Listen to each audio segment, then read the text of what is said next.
multo sa Maynila. Isa lang ang madalas na binabanggit ng matatanda at mga driver ng taxi, ang White Lady ng Balete Drive. Sa Quezon City, may isang kalsada na kilalang kilala dahil sa mga kwento ng kababalaghan.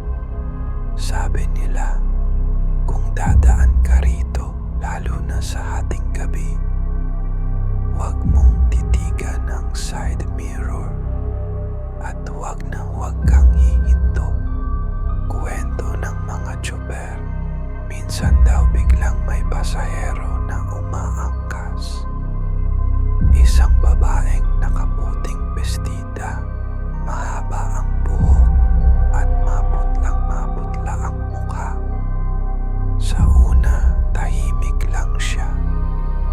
Pero habang umaandar ang taxi, nararamdaman ng driver ang bigat ng presensya. At kapag dumaan sa ilalim ng poste ng ilaw, minsan nawawala na lang bigla.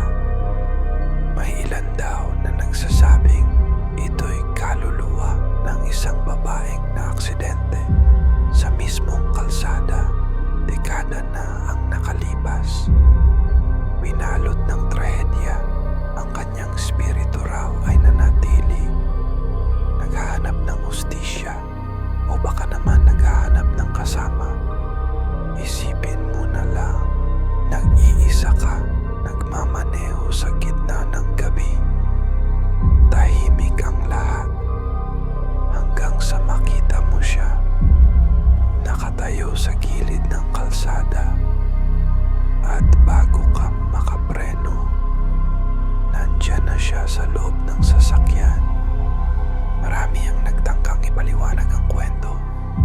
Baka guni-guni lang ng mga pagod na tsuper, o baka katang-isip na lumaki na lang sa takot ng tao.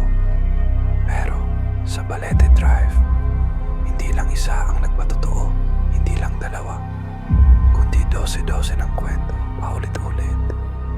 At lahat sila, iisa ang sinasabi: nasa dilim ng kalsada